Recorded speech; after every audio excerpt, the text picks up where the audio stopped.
Hello, everybody. Welcome to my channel. You're here on Margaret Pinard. Welcome. You're on Booktube and Authortube, and you'll see how I combine both today. So thank you so much for stopping by. This is the Patreon book chat for March. So we'll be talking to these lovely ladies above me here.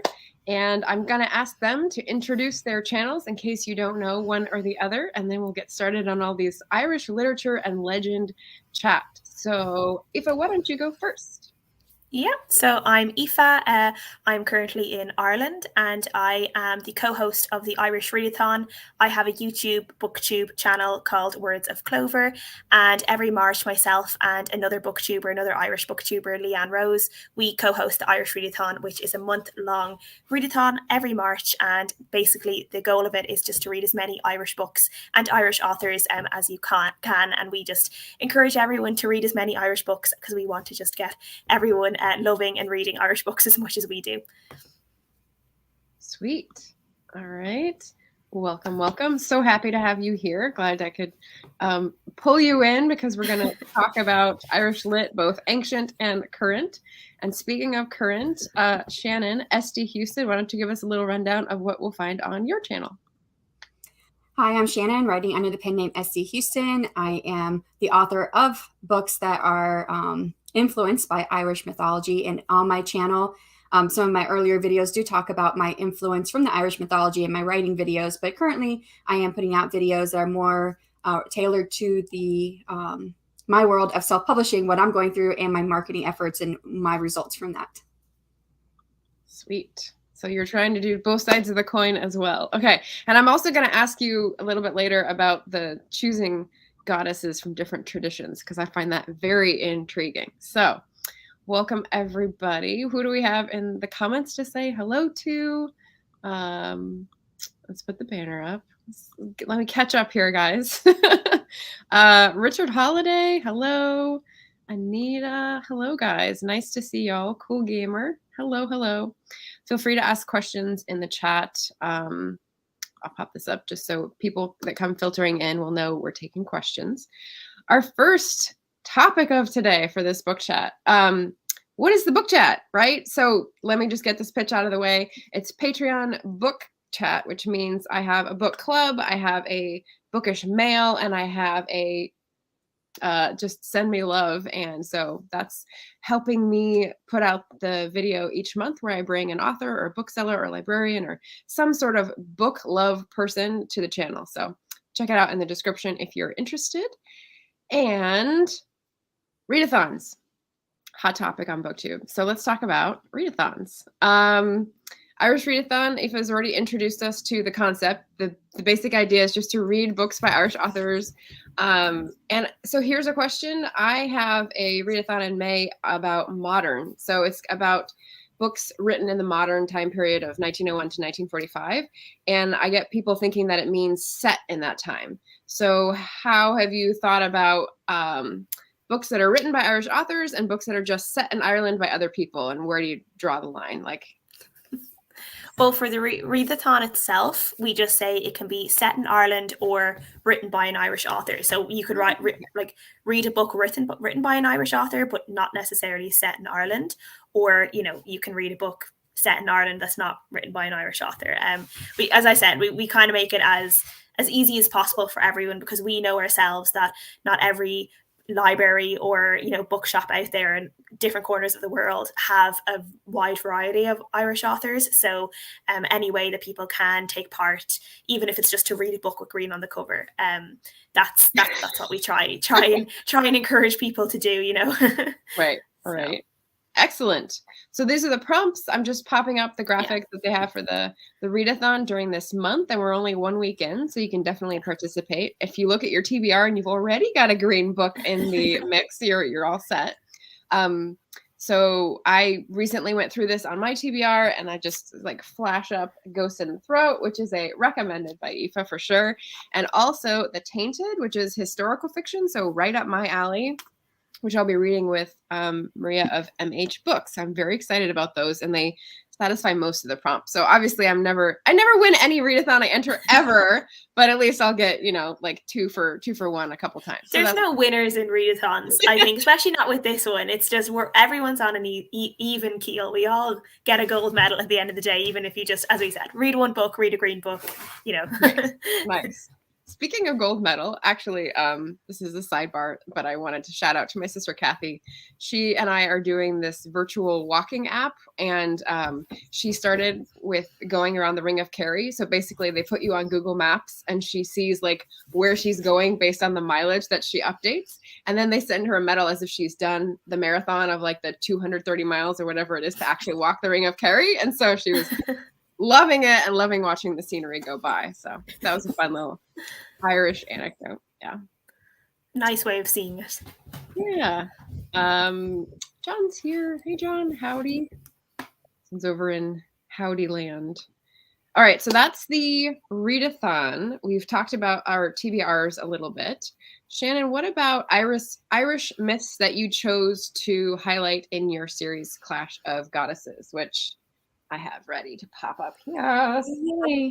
Yeah. So I would say for the first book, I kind of go off of the origin story of leprechauns. Now, there's a couple of different origin stories for leprechauns. One is that they're just the evil spirits or the bad fairies. And that's where leprechauns they're the offspring of evil spirits and bad fairies.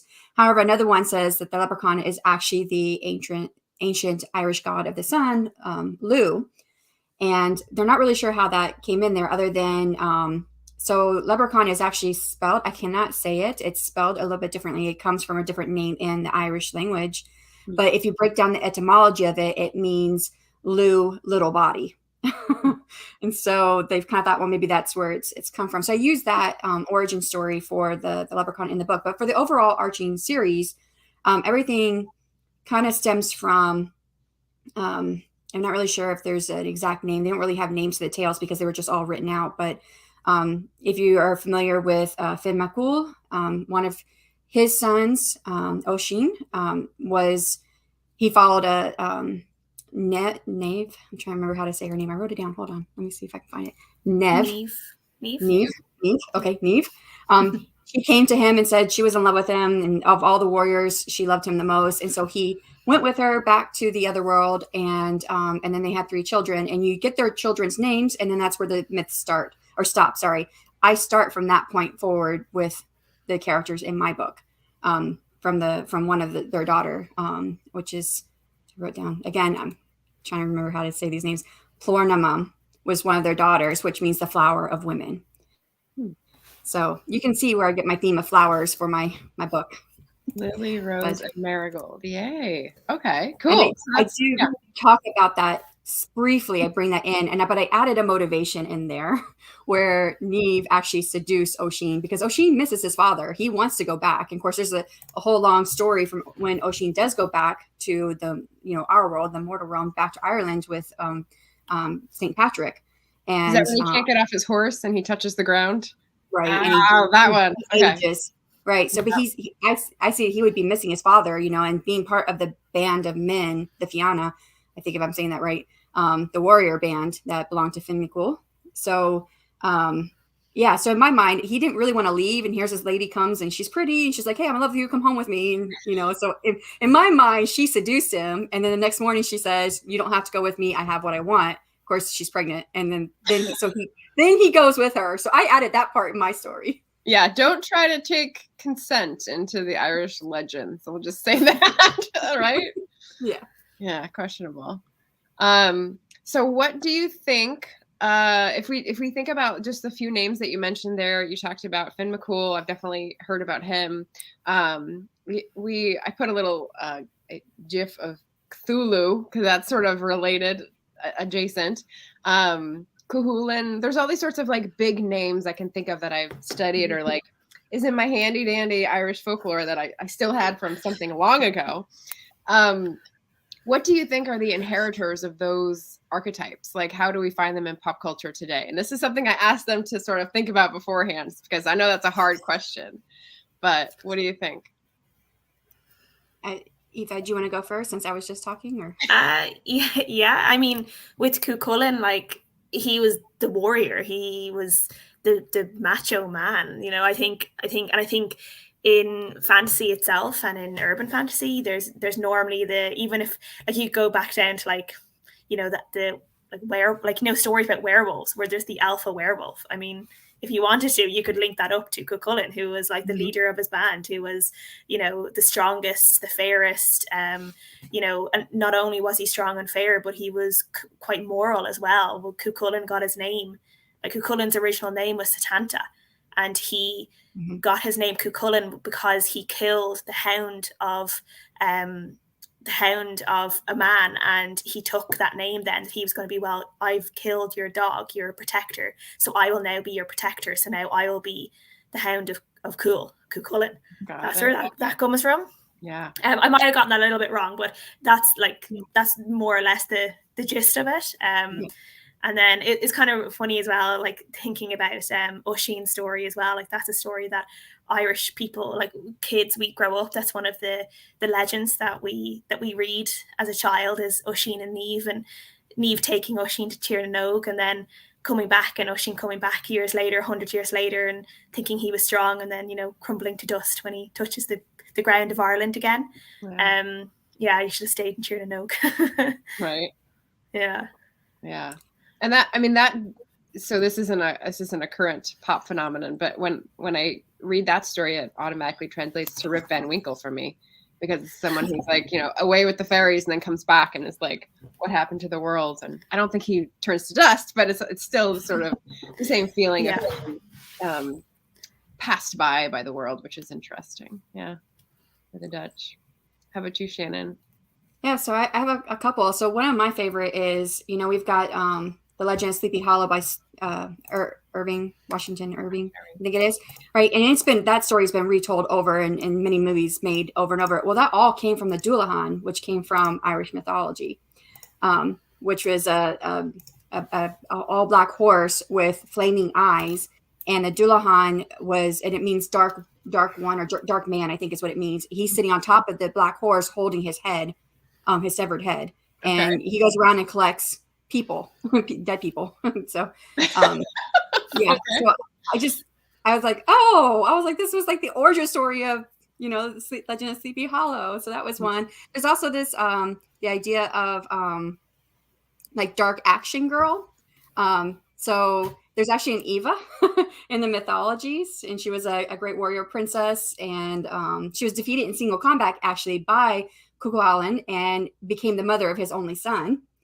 And then you have Queen Maeve and Macha, and of course the Morgan. So these like badass dark women that we find in our stories today. So dark. And the Morgan as well, like, can be related back to like King Arthur as well. Some of the legends there, there's connections there as well with some of those legends and the Irish legends. But the kind of there's a lot of, when you kind of think about everything, there's a lot of connection and with different types of legends, such as Children of Lear, and then the Wild Swans, which I think has some origins in Germany, in German fairy tales.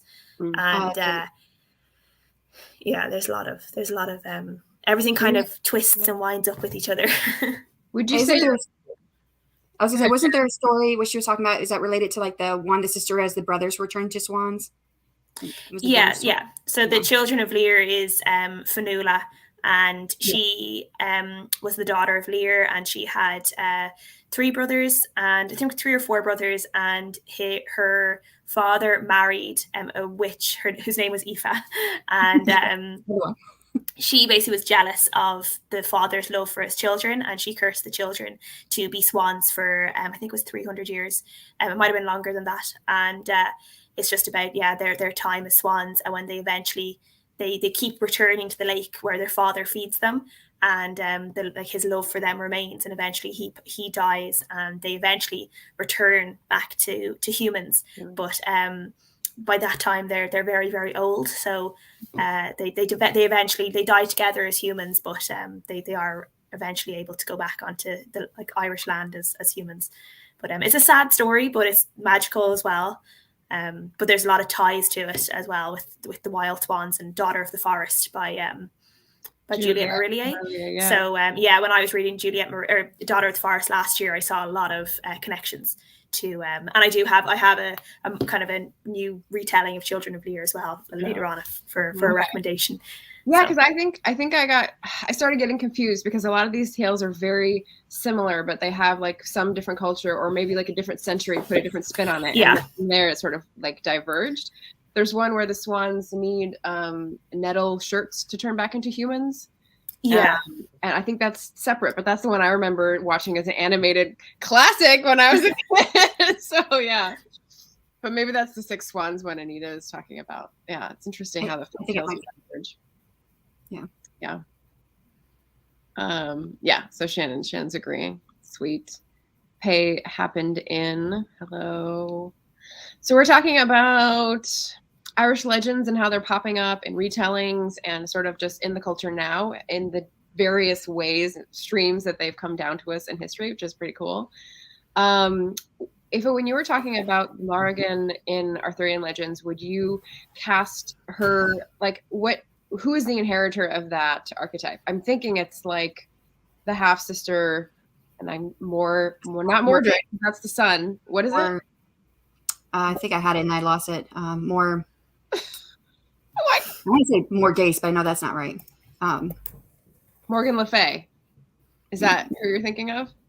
Yeah, but like the sorceress kind of character. Yeah. Okay. Yeah, Morgan, I think it is. Morgan Le Fay. Yeah. I mean, there's some scholars who have talked about the overlap between the two, and then some believe that they are one and the same. That the Morgan made it over to the Celtic side over there, but then others say no, it didn't. So it's all a smush in my opinion. Okay, so going a little bit into more modern retellings and sort of like almost appropriations of these figures. Like I have a bone to pick with Sarah J. Maas and the Morrigan character because it's not like the Morrigan in the folklore. And so when she borrows that to try to get some of like the essence or the badassery, I'm just like, this is not like no. So are there any that you see that you're like, no, this is not working, this ain't it kind of thing? Like let loose. Probably not so much.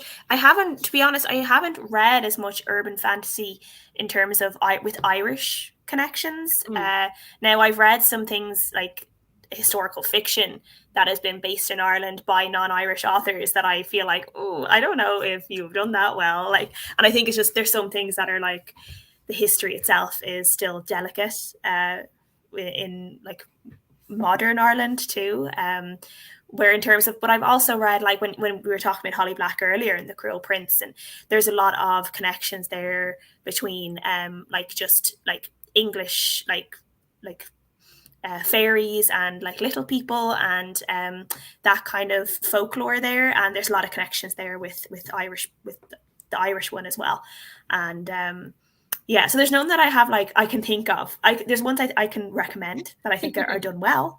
Okay, yeah. Tell us the ones that you like. So the Dove Lynn series by Ruth Francis Long is quite good, and it's set in Dublin. It's set in modern day Dublin, and it's about a girl who realizes that she's able to see these like streets that she's never been able to see before, and it turns out that she's able to like see and talk to the fairy creatures, and there's loads of different like Irish creatures, like the Morrigan, Maeve, and it's done very, very well. And I just loved the way she was able to bring that folklore into the modern world and how she made it work. And there's the Hill of Tara and the connections there, and it's very, very good. I would definitely recommend it, and it's all set in Dublin and Ireland, and this girl figuring out this it's a YA series or trilogy, and it's kind of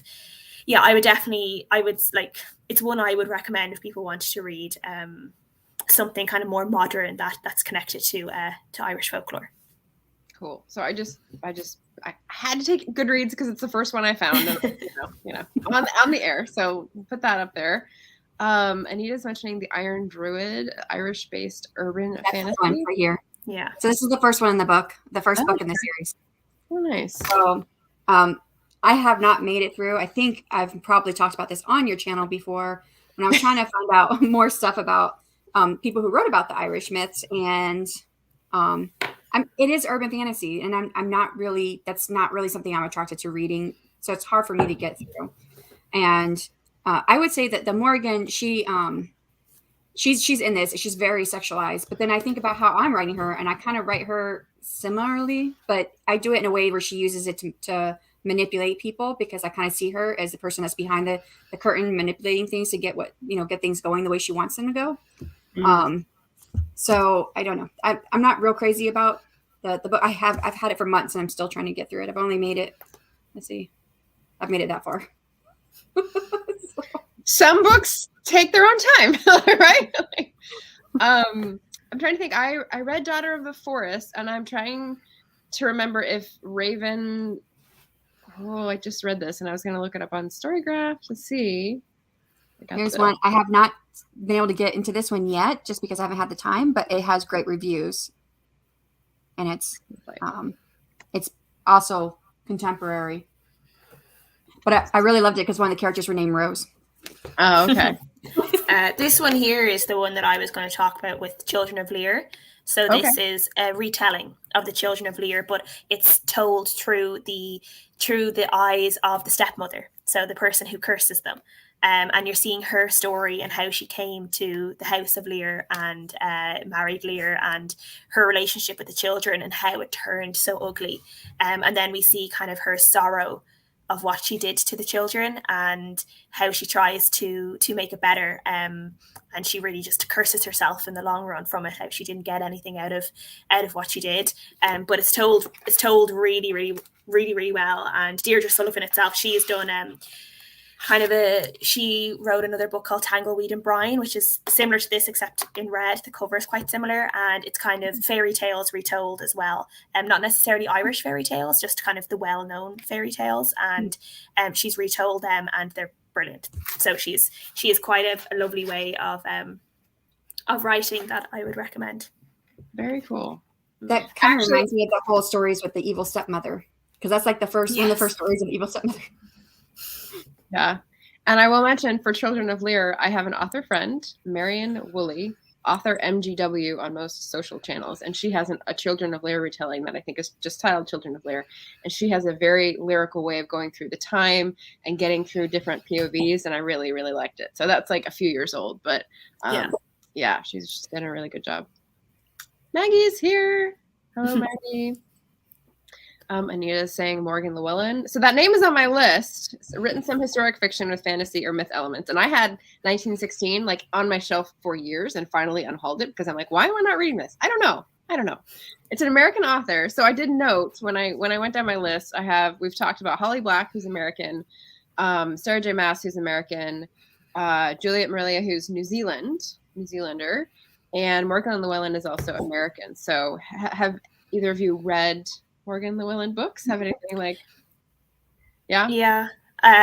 He or she, I think it's a female author actually, has one called Strongbow and Aoife. And it was one of the few ones I read when I was younger. I used to read it when I was younger because I loved it, because it obviously had my name in it. And, I don't see my name a lot in literature itself, unless it is Irish literature, but even then, not as common. So especially when I was younger, I used to love to read it. And it is about the real Strongbow, and he married Aoife, who was the daughter of the King of Leinster at the time. And it's just their story and how they came to be this arranged marriage and how it all worked out. And yeah, I used to love it. It's a good one for children to read as well. It's very easy. It's kind of a nice bit of kind of ancient Irish history as well. And it's kind of a pivotal point in Irish history as well, because it was the King of Leinster who originally kind of invited the soldiers over, and that was almost near the start of what would become the more English invasion of Ireland. So yeah, it's a good point in Irish history to read. Okay. I just started Ghost in the Throat this morning because I wanted to be able to say like I had started one of these two books, and like the way she talks about the last woman from the Irish noble order, and then obviously they're all sort of like minions from the English after that is it's good. It's like got my historical bones tingling. So it's fun. Anita saying she really enjoyed 1916. Shan's gonna check it out. Her Brian Brew books are great too, as well as the one she wrote about Grace O'Malley. Grace O'Malley the pirate. Oh, I know about that one. Anyway, cool, very cool. Okay, so the only other one I have on my list is C.J. Cherryh, and I know this is more fantasy and maybe fantasy romance, but I recently saw, she's another American author, that C.J. Cherryh or Sherry had a, was it steampunk? Or am I just thinking of Colin's stream last night? Victorian on the cover, and it was sort of like legend with Victorian. So I think their catalog is much bigger than I had originally thought. So have you guys read any of those C.J. Cherryh books? Okay. All right. Well, we'll see if we get any in the comments, any recommendations. All right. So we picked some heroes. We picked some maybe not so great and inheritors of Irish myth and legend, and then talked about a few of the authors that do treat those. What about things that take sort of creatures from that? So I know they're going to be in Shanon's book, so I don't want to like spoil this, but it's on her Instagram. So I was going to pop up one of these. Let's see. Oh, I don't have the one that I thought I did, but this is one of the things from her Instagram where she's showcasing the goddesses vibe from Blood of the Lily, but she's also got creatures. So can we talk about our favorite creatures from Irish legend? We talked about leprechauns already. What else have you got for me? Favorites, non-favorites, things that don't make sense. Let me have it. I really want to get in like more about the vampires that existed in Irish mythology. So okay. There's two of them. There's a male and there's a female, and I don't know if Eva, if you're familiar with them, but I didn't actually write anything down to talk about these ones, but I think it's very interesting, especially going off of the whole urban fantasy idea of what's popular, you know, werewolves, vampires. I'm like, can we make this popular back in ancient Ireland? Yeah, nice. So I just listened. Okay. Sidebar again. I just listened to someone on TikTok talking about the Batman and how it was basically like the emo boy vibes brought into the comic book, but also violent superhero genre, and how that was perfect. And I was like, but it's the same scene from Twilight set in a different universe, and it's still working for you. Okay. I'm glad. It just made me laugh. Yeah. But vampires, okay. Maggie says she shouldn't be watching this. Her TBR is too big to be adding more. There's also a legend of basically werewolves too. I'm trying to remember it, but if you look it up, I think it's a mom with kids, and I can't remember. But that it's three sisters. That's what it is. It's three sisters who can turn into wolves, and I think this is actually in. If I remember right, I'm pretty sure it's in Yeats' book, the book of fairy and folk tales. I don't know if I can find it again, but yeah, so it's three sisters who turn to wolves. They're witches, and the town that's closest to them hunt them down and kill them. So, yeah. Okay. I wonder if he grabbed that or if he made it up, because he had lots of material to work with. He did make up a lot of stuff. Yeah. So we already talked about druids. We have the Iron Druid series that Shannon recommended. You also had a druid that had a bird mask. Is that based in any of the research you did? Oh, yes. So don't know how to say his name. No idea. But it's spelled M-U-G, which sounds like mug. And R-U-I-T-H is his last name. I think it's Rui.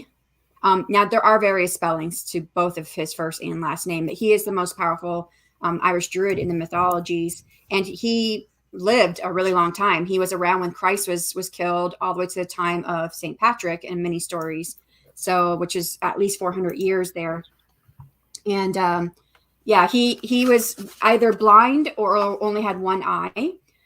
He liked to wear a bird mask. Now, this is not just stuff put together. This was an actual bird's face that he sewed the eyes closed and put it on him with the beak. Yes, and then he wore was a wolf skin or something. He always wore for his mantle. He always wore some type of skin. Maybe it was, I don't remember, some type of pelt, but yeah, over his shoulder. So, and he was to me, he was very eccentric. And yeah, he's in my first book. He's mentioned in the second book and comes back in the third book because he has a daughter. And now don't ask me how to say her name. It starts with a T and it's like a TLAGH or something like that. It's really, really interesting. But this is a daughter from Irish mythology who was raped by the 3 sons of Mug's mentor. And she gave birth to 3 sons and then died. And this was like his favorite daughter. So there's actually a hill close to Tara, I believe, named after her. But she's actually in the lineage of my girls that are in my story. They fall in her lineage. So, yeah. Did I answer your question? So druid lineage. Okay, I like it. We've gone over wolves. We've gone over witches a little bit. I'm most interested, I think, in tales that have witches, a little bit like what Aoife was saying from the stepmother's point of view, like from the witch's point of view. I just read. Oh, do I still have it by? I do not have it by me. But Out Front the Following Sea, which is historical fiction set in 17th century America. But that was where people were throwing around accusations of witchcraft when they were trying to be spiteful of people. And so this story is told from a young woman's point of view who's accused of witchcraft and has been branded, and how she like fights back and basically becomes a pirate. And I was like, yes, I want more like these. These are great. It was very action adventure. It was really fun. So yeah, so witches, hags, we get into like the old crone archetype. Some turn into cats. What's that?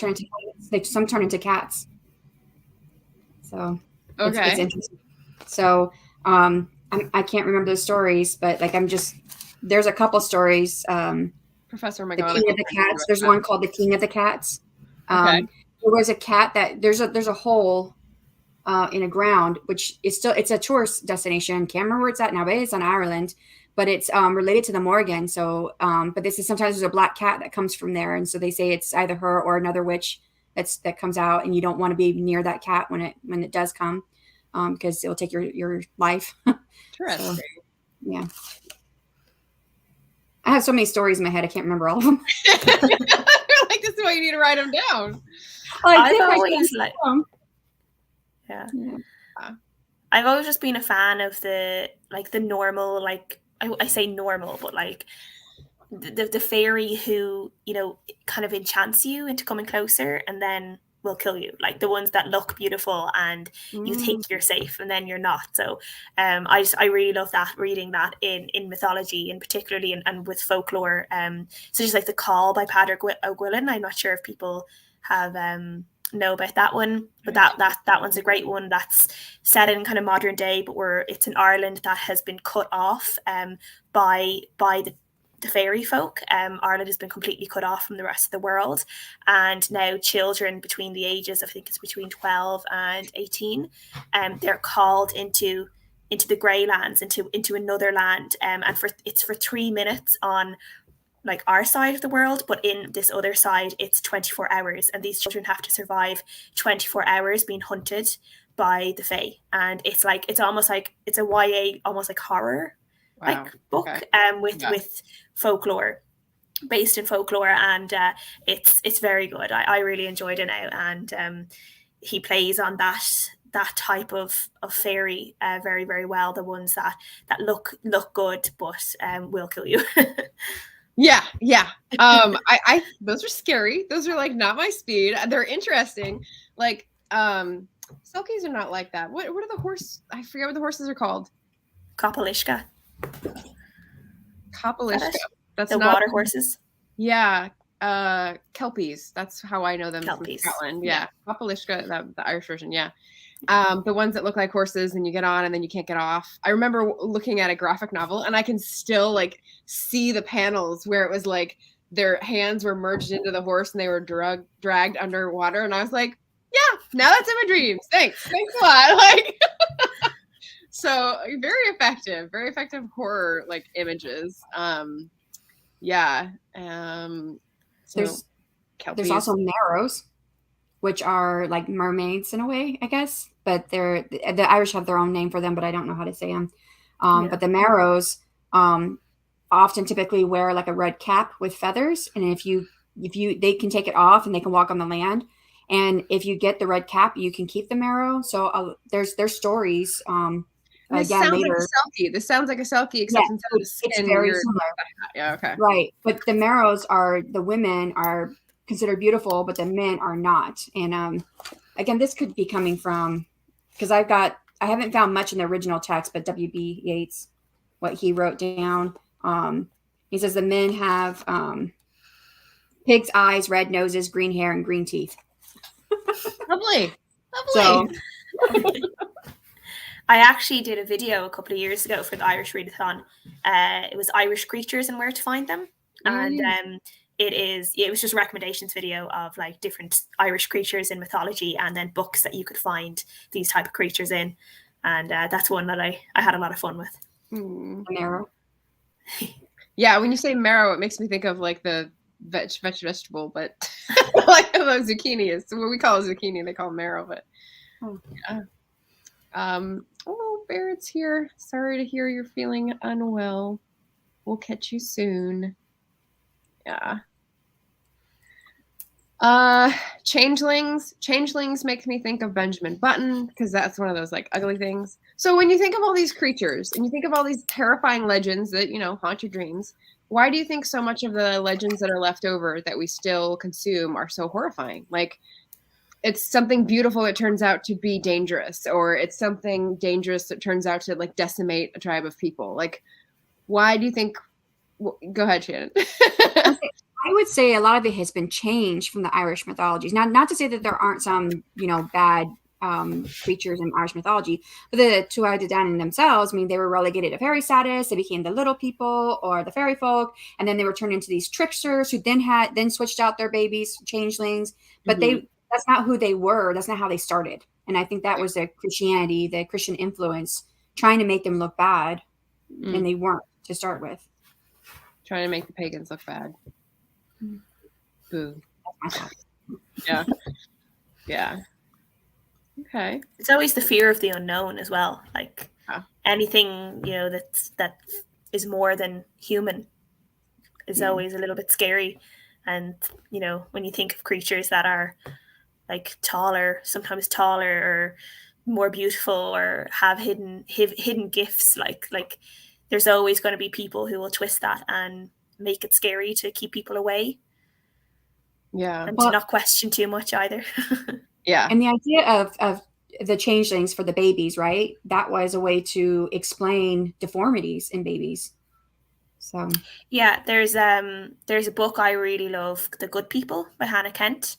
And she wrote a book about a woman who has a son who has a grandson who seems to be, they say he was born, completely fine, and then as he got a little bit older he stopped speaking and he wouldn't walk, and she was convinced that there was another woman in the village who was one of these people who people would go to her for herb cures, and if they needed someone to speak on their behalf with the little people. It's called The Good People, I think, by Hannah Kent. And she would speak on the villagers' behalf, or she would leave out gifts for the fairies. And this is historical fiction, and it's kind of the reader has to decide themselves if they believe in that these fairies exist. And you see a priest come in, and you see the Catholic Church start to turn the villagers against this woman, and she just was living, she lived in the woods, and people would give her food, and they would kind of help her survive. They wouldn't give her money, but they'd give her food, and in exchange for her type of gifts and her connection with the little people. And we see her with this woman, and they're convinced that this child is a changeling, and it's all based on a true trial of a woman who was convicted for killing a child who she believed was a changeling.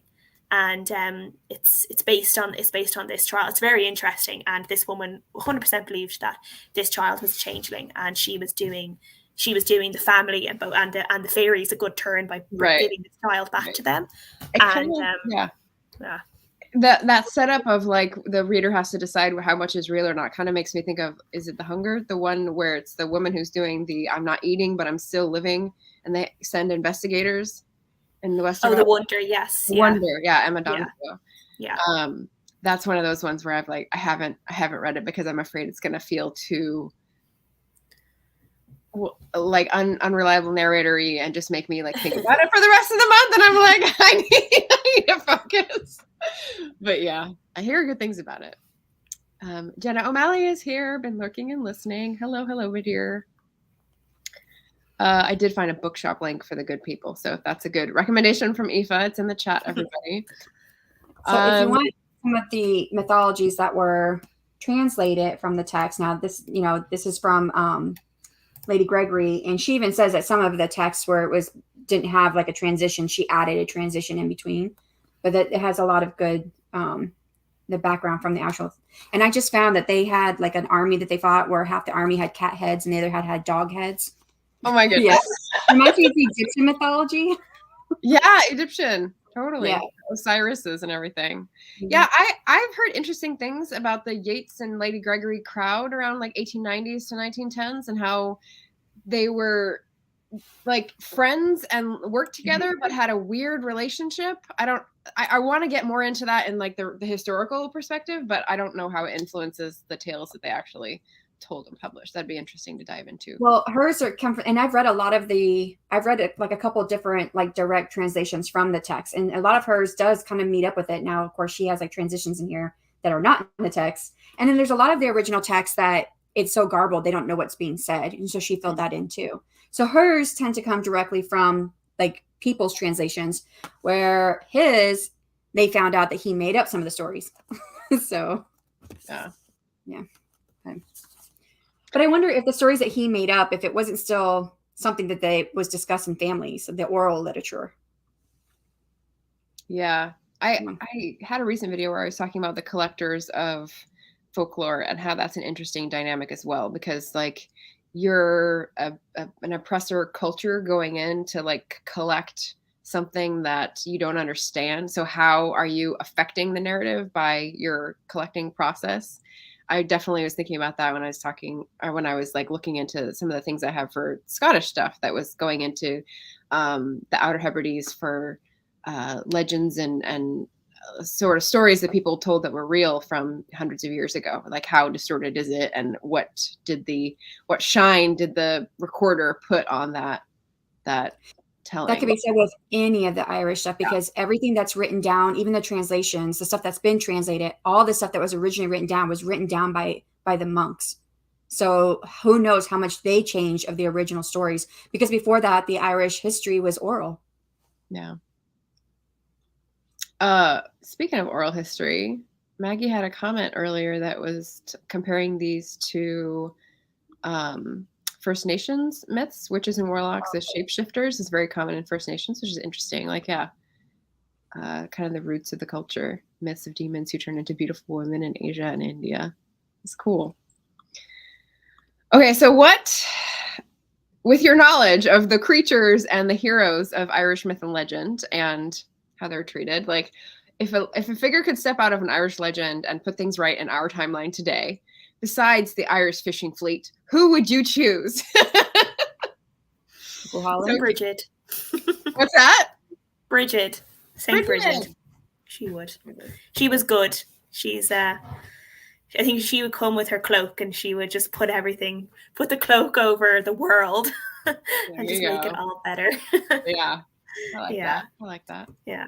I think we're calling out for a retelling of Bridget, and like a modern day Bridget, maybe. I think there's a lot that could be done with her. I think there's a lot that still could be done with so many Irish myths and legends that like haven't been, particularly by like Irish authors as well. I feel like I'm hoping soon that we maybe will see more retellings coming within Irish publishing itself. And like I think well, I would say it anyway, but I do think Irish publishing is very strong at the moment. I think we're getting some really good voices through, and I'm hoping we'll see more, particularly in fantasy and urban fantasy, and we'll see more published, which is why I love always calling it Ruth Frances Long's The Dublin, because I feel like it's one of the few where we've seen it come directly from Irish publishing, is this great book centered within Irish folklore, and Padraig Gwilyn's as well, The Call as well, of course. Both great. I think I put both of those in. If I didn't, I think I missed no, I did. Okay, good.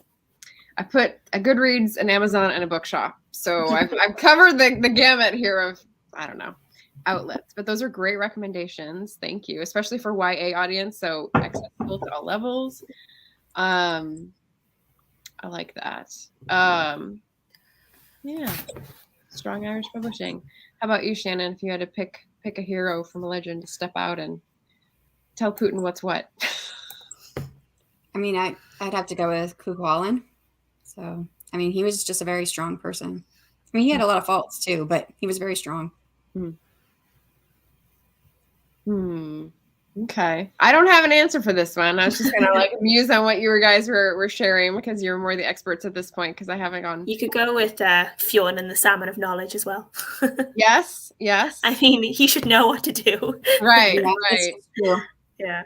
Yeah, and that's a good one, because it's like, it's a good person who hasn't, sold their soul to get to where they are. They accidentally did it all in good faith, and that, I think, is what's hard to find. Yeah. All right. What about how do you choose the other prompts for your readathon? This is another interest question, since we sort of delved into one especially that is combining both of your interests. Historical and 1920s. You want to give us a little what is it about the 1920s? Well, 1922. Why is it related to now? Yeah, this one came from, because obviously this year Ireland is celebrating the 100th anniversary of the Irish Free State, which eventually emerged into the Republic of Ireland, which we're living in now. And so it's kind of an exciting time that we're 100 years. Like, you forget that 100 years ago we were still very, we weren't the country we are now, and like more than 100 years ago we were still under English rule. And we kind of I discussed it with Leanne, and we were kind of like, it would be fun to be able to point people in the direction of those books, because I still feel when it comes to Irish history and Irish culture, people forget that we have a very strong history, and particularly a history of being oppressed and being, under the rule of a different country and being killed, fighting for freedom. And it feels very poignant now talking about this, when with everything going on in the world as well, that Irish people experienced similar tactics years ago. And so we just thought it'd be fun. So there's books like written in the 20s or published in the 20s that are like, even just like, The Tower by W.B. Yeats, like poetry collections, and there are books set in the 20s where you're looking at the emergence of the Free State, the War of Independence, the Civil War, and the years leading up to that as well, which is very interesting. Which books like 1916 would cover as well, the Easter Rising, which was quite a pivotal point in Irish history too. We thought that there would be. At first we were worried. We were like, oh, is there that many books like set around this, or that are focusing on this? And then the more I looked into it, I was actually like, wow, there are loads of books, and books you wouldn't even think about that are that are set around that. I think when it comes to Irish history, people think about the famine, and it almost stops there. And it's like there's a lot more. Yeah, exactly. Yeah. I'm very excited about those types of trends. I mean, I've heard some interesting, like, I don't know if I'd call it back gossip, but interesting stuff about the character of people like O'Connell and like Parnell, and sort of like politics of that era. And just like, it's so rich for someone who has political background and like likes to know about the intrigues and why someone did it and why it didn't happen earlier. Yeah. So this is one that I actually haven't read. It's one that is like on my permanent TBR. I haven't read yet, but Markovich, she was one of the leaders of the 1916 Easter Rising, and the only reason she didn't get killed alongside all the other leaders is because she was a woman. But she was also like a feminist suffragette, and she led like a lot of like revolutionary moments in Irish history around at the time. So she's a very interesting person. So if people were looking for like a book for the nonfiction prompt, this might be a good one. Firebrand. Yeah, and there's another one called Kathleen Clark. She was the wife of Thomas Clark, who was one of the leaders of the Easter Rising, and he was killed. He was executed by the British afterwards, and she wrote about her time leading up to that. Her time afterwards, she was sent to prison, and she actually shared a cell at one point with Countess Markievicz because of her connections to the leaders and the people who were really strong, like Eamon de Valera and Michael Collins and people like that. So she's fascinating. She was a fascinating woman in history. So yeah, I think she became the first mayor of Dublin as well. Really? Yeah. Well, there's a good little fact. That's fun. Okay, cool. Yeah, that sounds like a really good recommendation. I have to put that. So is that book written recently about her life, or Kathleen Clark? No, the Countess Markievicz book that you have. It is. It's by Lindy Naughton. It is, and it is published. When was it published? I can check here. I'm like keeping my eye on this going well. It was published in 2016, so yeah, it's recent enough, and yeah. So there's her story also going around, which is Women's History Month, that would be a good crossover read. Yeah, I think of like what I could put for May of the Moderns that would be also crossover, because yeah, learn about it now and stow it away for my TBR later. Yeah. Yeah. Cool. 1920s and Northern Ireland. So speaking of Michael Collins and Liam Neeson in the movie and Northern Irish, see how I got there. Northern Ireland is another one of the prompts. I don't have one for that. So that's one of the ones where I'm very curious to see on Storygraph. So if anyone is curious, there's lots of books going into these prompts that you can see what people are putting up and take your pick. For the Northern Irish one, there's some interesting ones. Say Nothing, definitely the Booktube darling that I recommend the most. But yeah. Yeah, there's a good few. Like one of the big ones as well will be Milkman by Anna Burns. Though that one, like, I read it and I enjoyed it, but it's one that I think some people would get on with it really well, and other people would find it very difficult to read. There was Big Girl Small Town is another one which is quite good, which is set it's set around modern time, but we're seeing a woman whose father was involved with some of the troubles at the time, and how that has affected her family still, and she's just like living her normal life. She just works in the chipper, and she's going back and forth from work looking after her mother, who has her mother might be an alcoholic, and we're just seeing her day-to-day life and how things have affected her in different ways, and that's quite a good one. And there's a few out there. There's loads of stuff on Storygraph that people have recommended and people have added, but those are a few. So speaking of that, is it Big Girl Little Town, Small Town? Big Girl Small Town. Small Town. That makes me think of the Katrina Balfe movie. Have you seen that? Oh, Belfast. I haven't seen it yet. It sounded really good. It's one I want to watch. It looks lovely. Yeah, it looks really good. I just saw an interview. YouTube served it up to me. I don't know why, but yeah, looks really good. Anita's saying also Patrick Pearse is an interesting figure at the time and a poet as well. So that might be something that I put on my May of the Moderns to cross over. Jenna says, so glad I keep pen and paper nearby for all the book racks. Excellent. Pay saying Michael Collins used to be one of my favorite films. Forgotten about that one. I know. It's the 90s kid creeping back in. I think that's how long ago. Another good film as well, if you like films like Michael Collins, is The Wind That Shakes the Barley. That's set around 1920 and the War of Independence and then the Civil War. And Cillian Murphy is in that, which people love. That may have been why I originally looked at that film. Definitely.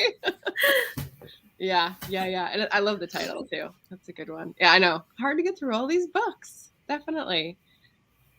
Sweet. And we also did Kidlit, children's literature. I had one that I think is more set in England, so it's not gonna work for this.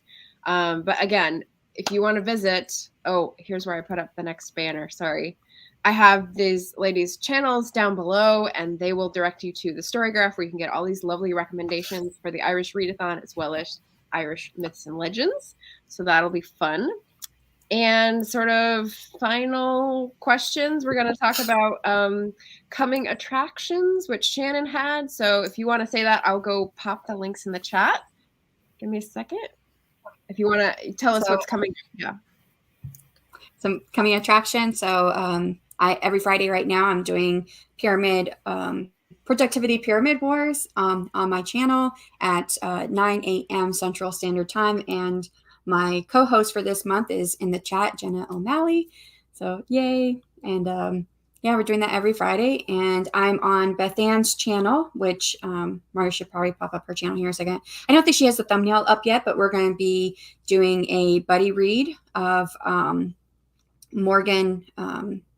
Shoot, names are skewed. What's her last name? Morgan Lee. Morgan Lee's book. Name, yeah. Yeah. Seed Among the Thorn. Or Seed Among Thorn, I think. I'm trying to remember the exact title. Man, things are words are escaping me. Seed Among the Thorn. Yes. So we're doing buddy read on the 10th, which is, I think it's this Wednesday? Thursday. Is that Thursday? Yeah. Thursday. So mine is with you on Thursday. Or Wednesday. No, Wednesday, yeah. Yeah, so Wednesday with you, but then on Thursday. So yeah. So appearing, man, wow. So, wow, I didn't even think about too, because I got invited like last minute. Well, I don't know. It's last minute in me because I try to plan things way in ahead. And I didn't realize what the date was when I said yes, because I was just so excited to have been invited. But Nia Vixen of Fiction invited me to do AuthorTubers React on the 12th, which is Saturday. So I'm going to be on YouTube. Yes, I'm going to be on YouTube Wednesday, Thursday, Friday, Saturday.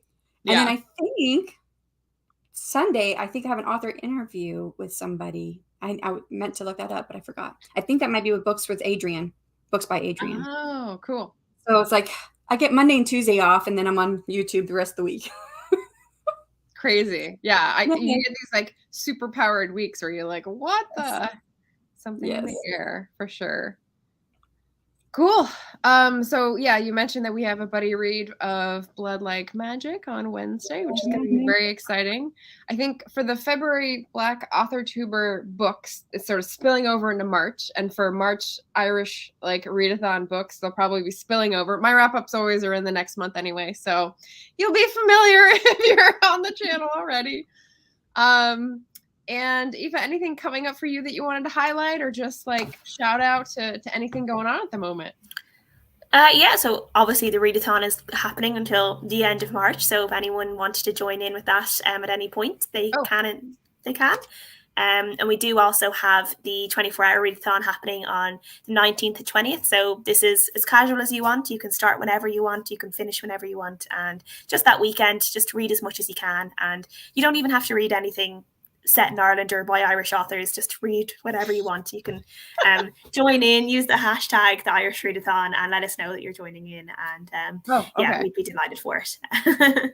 Sweet. So we should put the at the beginning. I haven't been doing that. I think I missed that. Yeah, no, well, I follow the hashtag with the Irish Readathon or just Irish Readathon. I check them all out. So awesome. Yeah. Awesome. I did check. I am on Books by Adrian's channel on the 13th, Sunday from 4 to 6. Sweet. Yep. And we may have abbreviated or socially distanced St. Patrick's Day celebrations this year, and we may be out, protesting or making our voices heard for that instead of out drinking. But in some way, shape, or form, we will be carrying on the spirit of St. Patrick or St. Bridget or whichever hero from Irish myth and legend that you want to follow. That's what I would be here for. So that's my message for today. Thank you, everybody. Thanks for coming by. Jenna saying stream hoppers unite or stream frogs unite. Start early on Fridays. Yeah, we love our hashtags. Excellent. So thanks everyone for coming by to say hello. Subscribe to these ladies' lovely channels, and thanks for coming by to be a guest today. So happy month, happy Irish Readathon.